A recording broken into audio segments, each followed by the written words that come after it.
दोस्तों, जब भी किसी मरीज के चेहरे पे लकवा या फालिज का असर होता है, जिसे हम डॉक्टर फेशियल पैल्सी बोलते हैं, तो ऐसे में मरीज घबरा जाता है कि कहीं उसके दिमाग में कोई बड़ी बीमारी तो नहीं शुरू हो गई और वो किसी दिमाग वाले डॉक्टर को ढूंढना शुरू कर देता है। जबकि अधिकतर मरीजों में चेहरे पे लकवा लगने का जो कारण होता है वो उसके कान में होता है और इनमें से अधिकतर मरीजों में कान में भी कोई बड़ी बीमारी नहीं होती है, लेकिन कुछ मरीजों में ये किसी बड़ी बीमारी का संकेत भी हो सकता है। कब फेशियल पैल्सी किसी बड़ी बीमारी का संकेत है, इससे मरीज खुद को शीशे में देख करके अपने घर पे ही आसानी से पहचान सकते हैं। इसके बारे में हम इसी वीडियो में आगे बात करेंगे।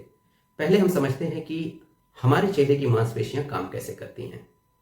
हमारे चेहरे पे कई तरह की मांसपेशियां मिल करके फेशियल एक्सप्रेशन में मदद करती हैं, यानी जो भी हम अपने चेहरे पे हाव भाव बनाते हैं, जैसे कि भौहों को सिकोड़ना या माथे को सिकोड़ना, आंखों को जोर से बंद करना, हंसना या मुस्कुराना या मुंह के अंदर हवा भरना, कुछ इस तरह से गाल को फुलाना इत्यादि।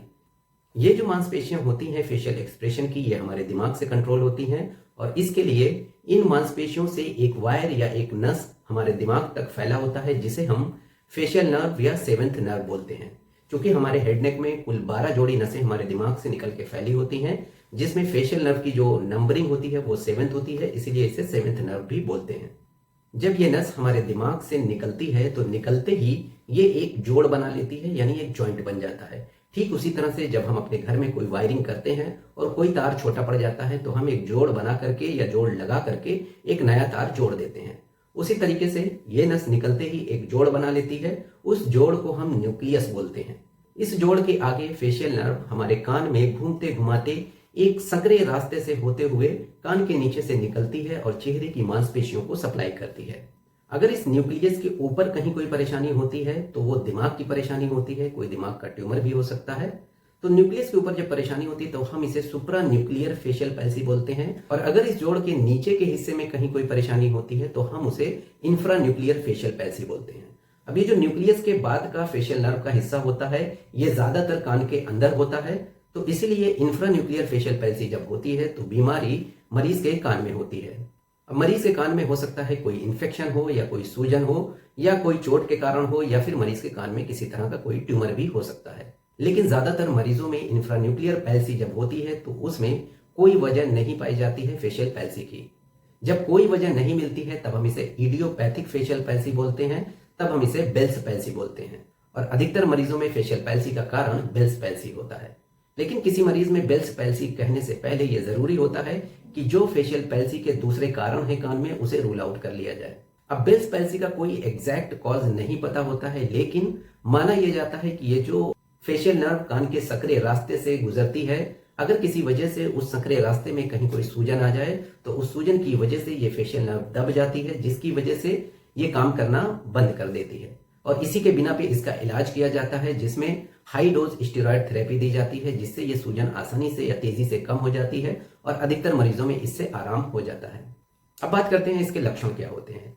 जिस तरफ की फेशियल पैल्सी होती है मरीज को, उस तरफ के फेस की मांसपेशियां काम करना बंद कर देती हैं, जिसकी वजह से मरीज की जो माथे पे ये जो लकीरें आती हैं माथे को सिकोड़ने पे, ये एक तरफ से गायब हो जाती हैं, खत्म हो जाती हैं।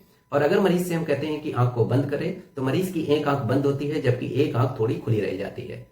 जब हम मरीज से कहते हैं हंसने को या दांत दिखाने को, तो जब मरीज हंसता है इस तरह से तो एक तरफ का गाल खिंचता है जिधर की मांसपेशियां काम कर रही हैं, जबकि जिधर की पैल्सी या फालिज होगी उस तरफ की मांसपेशियां नहीं खिंचेंगी।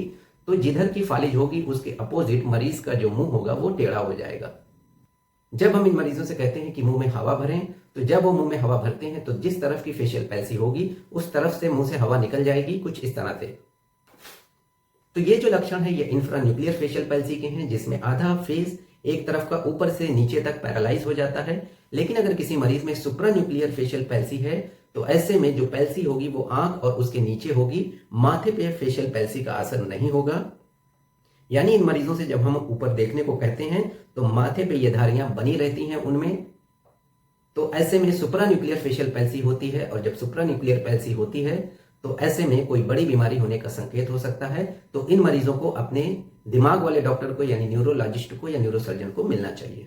अब अगर किसी में इंफ्रान्यूक्लियर फेशियल पैल्सी है तो ऐसे में वजह उसके कान में होगी, लेकिन इनमें से अधिकतर मरीजों में कान में कोई परेशानी नहीं होती है, तो ऐसे में हम इसे बेल्स पैल्सी बोलते हैं। तो अगर किसी को बेल्स पैल्सी है तो घबराने की बिल्कुल भी जरूरत नहीं है। इसका इलाज आसानी से आपके गांव के डॉक्टर भी कर सकते हैं। लेकिन ध्यान रखें कि अगर आपके आसपास कोई ईएनटी सर्जन अवेलेबल हो तो एक बार उनसे जरूर मिल लें, क्योंकि ऐसा भी मुमकिन है कि मरीज के कान में कोई परेशानी ना हो फिर भी उसके कान में कोई बीमारी बन रही हो। तो ईएनटी डॉक्टर कान को एग्जामिन करके ये रूल आउट कर देते हैं कि कान में कोई चिंताजनक बीमारी है या नहीं।